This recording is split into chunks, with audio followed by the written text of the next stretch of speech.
Coletiva do técnico Igor Magalhães após o jogo contra o Bahia. Primeiro de tudo, Igor, boa noite.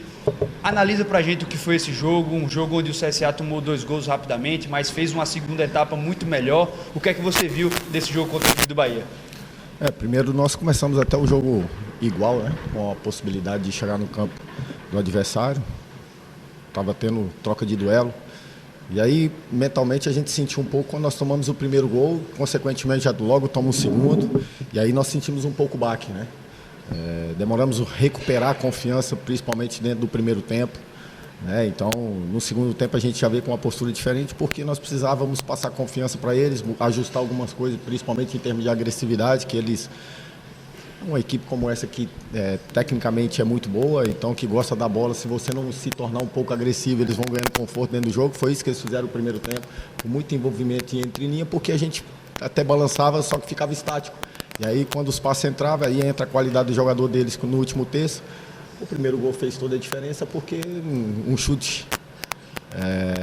E aí o jogador adversário teve a confiança de conferir e fez o primeiro gol. Foi aí que nós sentimos o baque e demoramos a reagir, só fomos reagir no segundo tempo para voltar para o jogo. Igor, boa noite. Você acabou tendo a surpresa de ter a ausência do Camacho, né? Você preparou o time justamente pensando no Camacho ali no meio. Isso de alguma maneira influenciou naquilo que o time teve de comportamento nos primeiros minutos de jogo, inclusive depois que sofreu o gol? Você acredita que isso pode ter influenciado diretamente nessa performance do primeiro tempo? O que faltou para nós foi agressividade, principalmente nesse primeiro tempo, né? Você pega uma equipe com qualidade, se você não for agressivo para incomodar, tirar eles um pouco na zona de conforto. O Nestor controlou o centro do campo, principalmente no início, depois que eles fizeram o gol. Ele começou a controlar porque tem qualidade, tem a dinâmica, né? E os caras, o Bahia, o adversário, conseguia balançar e achar ele. E a gente demorava a entender de salto. E aí eu gritando para tentar saltar, mas... O atleta do adversário vai ganhando confiança, até porque tem dois gols a seu favor. E a gente sofrendo pelos lados. O que nós fizemos no segundo tempo é conter, estancar um pouquinho essa dificuldade que a gente está tendo, né, pelos lados.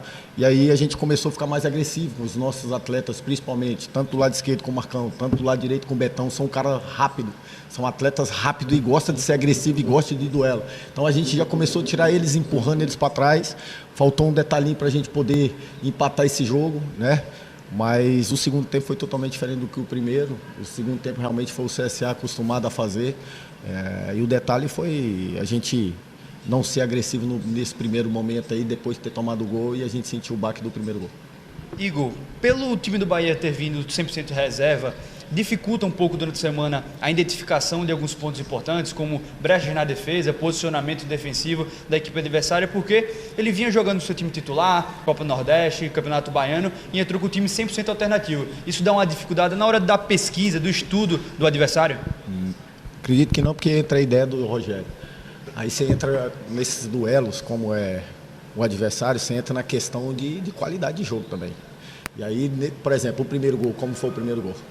E aí foi uma bola praticamente chutada, que estava uma bola controlada. O adversário confiou que a bola ia chegar naquele espaço e fez o primeiro gol. E aí eles ganharam a confiança e nós perdemos a confiança. E aí entra a qualidade principalmente do adversário induzir o jogo, acelerar os movimentos. No segundo tempo, você vê, no segundo tempo a gente teve a correção, mas o principal fator foi a nossa agressividade. E aí sim, nós igualamos o jogo, e aí ficou um jogo mais aberto, ficou um jogo mais de troca, nós mais sólidos dentro do jogo, tendo até a oportunidade depois do gol de empatar, um pouco mais de ímpeto, principalmente no último terço, um pouco mais de calma quando a bola chegar no nosso pé, para poder finalizar, talvez a gente poderia estar com um resultado diferente. Você tinha falado sobre essas dificuldades, principalmente pelas laterais. Durante o intervalo, como é que você conversou com o time? Principalmente pelo lado direito, depois do torcedor, né, ter pego no pé do Cedric. Eu não sei se na sua reação ali no banco de reservas era para os jogadores do banco, ou se foi para o próprio torcedor, para ter um pouco mais de calma, não consegui identificar. Mas como é que foi essa conversa justamente para ajustar isso e ao mesmo tempo encorajar, né, trazer a confiança de volta para o jogador? Na verdade foi fazer uma cobertura para ele, né, para ele não ficar tão exposto. Tanto ele pelo lado direito, tanto o Enzo pelo lado esquerdo. A gente vem sofrendo porque entra a característica do atleta, né? De ter ímpeto só para frente e dificuldade um pouco para trás, né? Nós estamos tentando acelerar esse processo. É lógico que o atleta é um ser humano, de repente ele sente a falta de confiança, mas ele conseguiu voltar um pouco melhor para o segundo tempo. E aí a gente conseguiu ter uma cobertura de um jogador veloz que sustentava ali nas costas, principalmente nesse momento que o Bahia tinha a bola. E ele ficou um pouco mais confortável e gerou essa possibilidade para ele, né?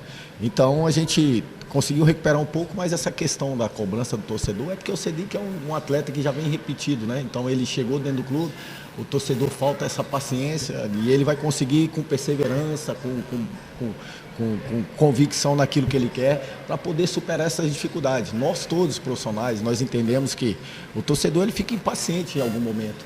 Nós temos que conviver com isso e saber viver com isso nessa questão da cobrança. Tem a nossa confiança, como todos os outros atletas. Vai ter um momento que daqui a pouco ele vai ter que esperar, isso aí é normal, mas é um atleta que a gente conta muito para o decorrer do ano.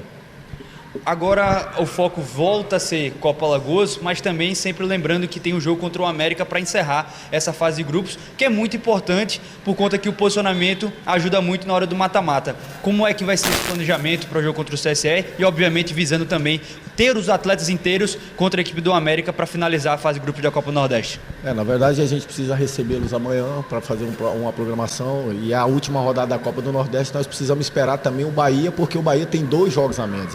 Eu acredito que não vai acontecer essa rodada no meio de semana, até porque o Bahia ele precisa ajustar esses 2 jogos que faltam para aí sim para ir para a última rodada, né? Então, dificilmente esse jogo deve acontecer semana que vem. Até porque o Bahia também está com o calendário meio ajustado, por merecimento vai participar de uma fase de grupo de Libertadores, está numa final de estadual. Mais uma vez, sendo claro, nós pegamos um grande adversário, um adversário que a cada ano ele vem sinalizando, principalmente para o cenário nacional, que ele está numa margem, principalmente de grande conquista, de buscar algo muito grande, e hoje, por mérito, ele conseguiu uma vaga nessa fase de Copa da Libertadores, que era um sonho, né? E nós pegamos um grande adversário, e eles tiveram a felicidade da qualidade, do trabalho que eles vêm fazendo, hoje vencer o jogo contra nós. De hoje até o último dia da janela da Série C, né, desse início de competição, menos de um mês, você acredita que deve chegar alguém para reforçar esse elenco, principalmente levando em consideração que o último jogador apresentado foi lá no início de março, o Vidal, se não me falha a memória. Você acredita que deve chegar nesse espaço de tempo alguém também para reforçar esse time para a Série C? Nós estamos analisando todo esse contexto. Nós precisamos de jogadores realmente que venham vestir a camisa, que venham realmente encorpar o nosso time. E não é fácil porque também o nosso cenário financeiro não é tão positivo para a gente brigar de igualdade que talvez com o cenário com outros clubes da nossa divisão. E aí depende muito daquilo que vai surgir. Primeiro, nós não podemos inchar o grupo, nós precisamos trazer qualidade para potencializar aquilo que nós estamos construindo. Esperamos que talvez daqui a pouco sinalize algum nome interessante e a gente consiga trazer. Igor, durante a semana, muitos torcedores mandaram mensagem para a imprensa, muitas perguntas sobre uma possível especulação do Cachoeira para o futebol asiático. Isso chegou a preocupar em algum momento, dentro do planejamento do CSA, essa sondagem que o atleta admitiu aqui na nossa rádio, que recebeu durante a semana? Não tem como falar sobre isso, até porque a nossa preocupação é o que nós podemos fazer no campo. Essas questões, principalmente, é um atleta aí que veio de empréstimo.